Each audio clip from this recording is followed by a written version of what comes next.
একটা সমস্যা বেশিরভাগ ব্লগারই ফেস করে। ব্লগ তো শুরু করলাম, আর্টিকেলও লিখলাম, কিন্তু ট্রাফিক আসছে না।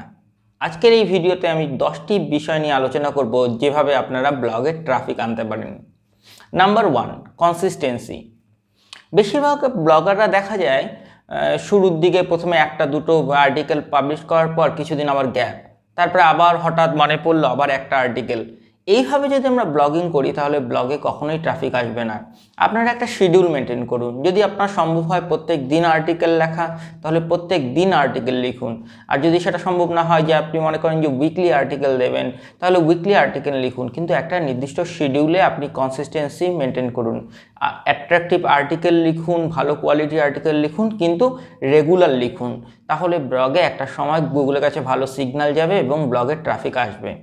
নাম্বার 2 যেটা হলো সেটা হলো ব্র্যান্ড ভ্যালু। ব্র্যান্ড ভ্যালুটা কী বিষয়? ধরুন আপনার যে ব্লগ আছে সেই ব্লগের যে নাম আছে সেই নামে আপনি সোশ্যাল মিডিয়ায়, প্রত্যেকটা সোশ্যাল মিডিয়া প্ল্যাটফর্মে আপনার প্রেজেন্স বজায় রাখুন। যেমন আমার ব্লগ আছে ব্লগ উইথ দেব নামে।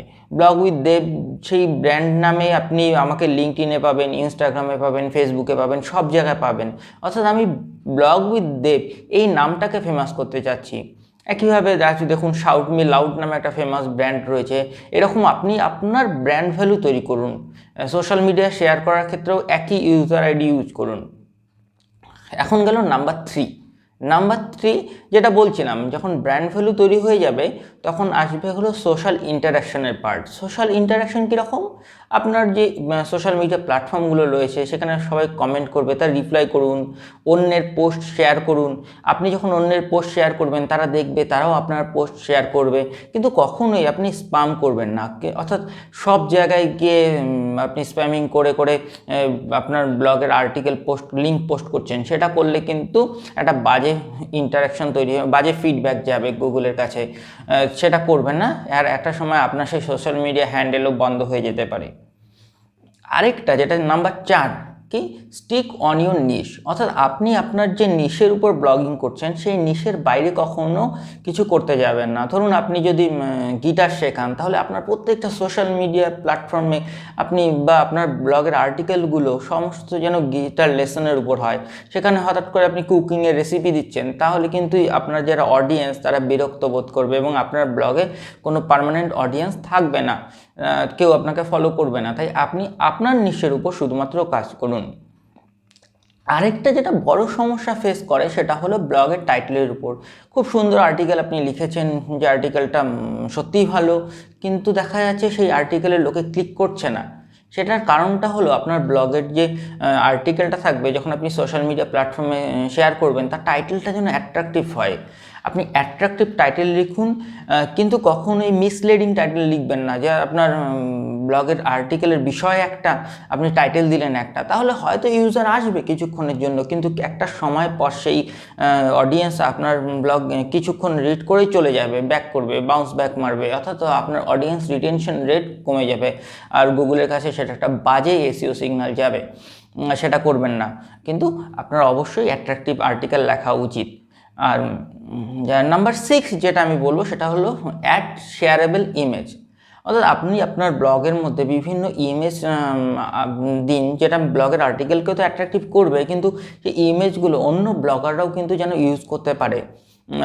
সেই জন্য ইনফোগ্রাফিক ইউজ করতে পারেন, অর্থাৎ ছবির মাধ্যমে বিভিন্ন ইনফরমেশন দিতে পারেন। এই ইনফোগ্রাফিক আপনি ক্যানভা প্ল্যাটফর্ম থেকে বা এরকম আরও অনেক প্ল্যাটফর্ম আছে সেখান থেকে বানাতে পারেন। সেই ইনফোগ্রাফিকগুলো কী হয়, বিভিন্ন ব্লগাররা তাদের ব্লগের আর্টিকেল লেখার জন্য ইউজ করে, আর তখন তারা আপনার ক্রেডিট হিসাবে আপনার ব্লগের নামটা দিয়ে দেবে। এবং এর ফলে কী হবে, আপনি যখন একটা ব্যাকলিঙ্ক পাবেন এবং আপনার প্রেজেন্সটা অনেকটা বেড়ে যাবে এবং আপনি কিন্তু রেফারেল ট্রাফিকও পাবেন। তাই শেয়ারেবল ইমেজ এই কথাটা কখনোই ভুলবেন না। এবার আসছি নাম্বার 7-এ। আপনি বিভিন্ন প্ল্যাটফর্মে আপনার যারা নিশগুলো আছে তাদের সঙ্গে কানেক্ট করুন। আপনার নিশে যারা ব্লগার আছে লিঙ্কডইনে, ফেসবুকে, ইনস্টাগ্রামে, তাদের সঙ্গে কানেক্ট করুন এবং তাদের হয়ে আপনি গেস্ট পোস্ট লিখুন। গেস্ট পোস্টটা কি? আপনি তাদের ব্লগে আর্টিকেল লিখছেন ফ্রিতে এবং তার বিনিময়ে আপনি কি পাচ্ছেন? একটা ব্যাকলিঙ্ক পাচ্ছেন আপনার ব্লগের জন্য, আর এতে আপনার ব্যাকলিঙ্ক প্রোফাইলও ভালো হবে। আর তারা কি পাবে? তারা পাবে ফ্রিতে একটা আর্টিকেল। এইভাবে আপনি যখন গেস্ট পোস্ট লিখবেন তখন সেই তাদের ওয়েবসাইট থেকেও আপনি কিন্তু রেফারেল ট্রাফিক পাবেন। তাই আপনি আপনার নিশে যারা ব্লগার আছে আপনার লেভেলে তাদের সঙ্গে কন্ট্যাক্ট করুন এবং আপনি চাইলে টপ ব্লগার দিয়ে আপনি সার্চ করতে পারেন আপনার নিশে। ধরুন আপনি গিটার লেসন দিচ্ছেন, তাহলে গিটার লেসনে যারা ব্লগার আছে তাদের সঙ্গে কানেক্ট করুন।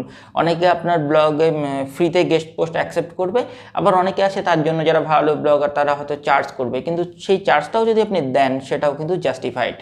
এবার আসছি একইভাবে যে আপনিও ইনভাইট করতে পারেন গেস্ট পোস্টের জন্য। অর্থাৎ আপনার নিশ্চয় যারা ব্লগার আছে তাদেরকে বলুন আপনার হয়ে গেস্ট পোস্ট করতে। তারা ফ্রিতে ব্যাকলিঙ্ক যেমন পাবে, আপনিও কিন্তু একটা আর্টিকেল পাচ্ছেন ফ্রিতে। এখন কেন আমি বলছি যে ফ্রিতে গেস্ট পোস্ট মানে অন্যদেরকে গেস্ট পোস্ট লেখার জন্য? এখন ধরুন আপনার ব্লগে কেউ একটা আর্টিকেল লিখলো গেস্ট পোস্ট, তারও কিন্তু একটা টেন্ডেন্সি থাকবে যে সেই আর্টিকেলটা তাদের সোশ্যাল মিডিয়া হ্যান্ডেলে শেয়ার করতে। এখন এর ফলে আপনি নিজে শেয়ার না করেও কিন্তু প্রচুর সোশ্যাল মিডিয়া থেকে ট্রাফিক পাবেন। এবার আসছি হলো নাম্বার 9। নাম্বার 9 যেটা হলো সেটা হলো ইমেল লিস্ট বিল্ডিং। এটা একটা খুব ইম্পর্ট্যান্ট পার্ট। আমরা কি করি যে এসইও করছি, আমরা সোশ্যাল মিডিয়ায় শেয়ার করছি, কিন্তু এই ট্রাফিকগুলো কিন্তু ওয়ান টাইম, অর্থাৎ একবার শেয়ার করলে একবার ট্রাফিক পাচ্ছেন। কিন্তু যদি আপনি ইমেল লিস্ট বিল্ড করতে পারেন তাহলে আপনার পরবর্তীতে যত আর্টিকেল আছে সমস্ত আর্টিকেলের জন্য কিন্তু আপনি একটা অডিয়েন্স তৈরি করে ফেলতে পারলেন। এখন ইমেল লিস্ট কীভাবে তৈরি করবেন? আপনি ফ্রিতে কন্টেন্ট দিন, যেমন ফ্রি কোর্স দিন এবং ইউজারদেরকে বলুন ইমেল আর তাদের নাম দিতে। তারা যখন সেই ফ্রি কন্টেন্টের জন্য ইমেল আর নাম দেবে, সেই ইমেল আর নামটাকে কালেক্ট করে রাখুন এবং পরবর্তীতে আপনি উইকলি বা আর্টিকেল লেখার পর পর আপনি তাদেরকে একটা মেল পাঠান। তখন কী হবে? সেই ইমেল থেকে কিন্তু আপনি একটা ট্রাফিক পাবেন। আর এই পুরো সিস্টেমটা আপনাকে ম্যানুয়ালি ইমেল টাইপ করতে হবে না, এটা অটোমেশনের মাধ্যমে করা যায়। এই জন্য বিভিন্ন সফটওয়্যার রয়েছে, গেট রেসপন্স রয়েছে, এওয়েবার আছে, সেন্ডিটব্লু আছে, অ্যাক্টিভ ক্যাম্পেইন রয়েছে, মেইল চিম্প রয়েছে। আপনি যেটা খুশি ইউজ করতে পারেন। আর আমি যেমন গেট রেসপন্স ইউজ করি আর মেইল চিম্প ইউজ করতাম। তো এইভাবে আপনি ইমেল লিস্টে ইমেল কালেক্ট করুন এবং অটোমেশনের মাধ্যমে কিন্তু প্রচুর ট্রাফিক সম্ভব। এবং নাম্বার 10, এটা হলো সবচেয়ে ইম্পর্টেন্ট পার্ট ব্লগিংয়ের। আপনার ডে 1 থেকে এটার পিছনে আপনাকে সময় দিতে হবে। সেটা হলো SEO, search engine optimisation. Search engine optimisation না করলে কিন্তু আপনি অর্গানিক ট্রাফিক পাবেন না। আর অর্গানিক ট্রাফিকটা একটা বড় ভাইটাল পার্ট একটা নতুন ব্লগারদের জন্য। আপনি যখন সোশ্যাল মিডিয়াতে প্রচুর ফেমাস হয়ে যাবেন, আপনি একটা সোশ্যাল মিডিয়ায় পোস্ট করবেন, সেখান থেকে প্রচুর ট্রাফিক আসবে, কিন্তু ইনিশিয়াল ডেসে আপনাকে কিন্তু অর্গানিক ট্রাফিকটাতে মানে প্রচুর পরিমাণ ইনভেস্ট করতে হবে। কারণ এর জন্য যদি আপনি অর্গানিক ট্রাফিক না করেন তাহলে যে জিনিসগুলো থাকছে সেটা হলো, এক তো সোশ্যাল মিডিয়া ট্রাফিক, আর 2 নম্বর হলো পেইড ট্রাফিক। সেটার জন্য কিন্তু নতুন ব্লগারদের খুব অসুবিধা অতটা ইনভেস্ট করা। তো এসইওর দিকে কী রয়েছে? কিওয়ার্ড রিসার্চ রয়েছে, লিঙ্ক বিল্ডিং রয়েছে, সাইলো স্ট্রাকচার রয়েছে, এরকম আরও অনেক পার্ট রয়েছে এসইওর। অন পেজ এসইও রয়েছে, অফ পেজ এসইও রয়েছে। এগুলো আমি পরের ভিডিওতে আলোচনা করব। তো আপাতত আজকের মতো এইটুকুই। ধন্যবাদ।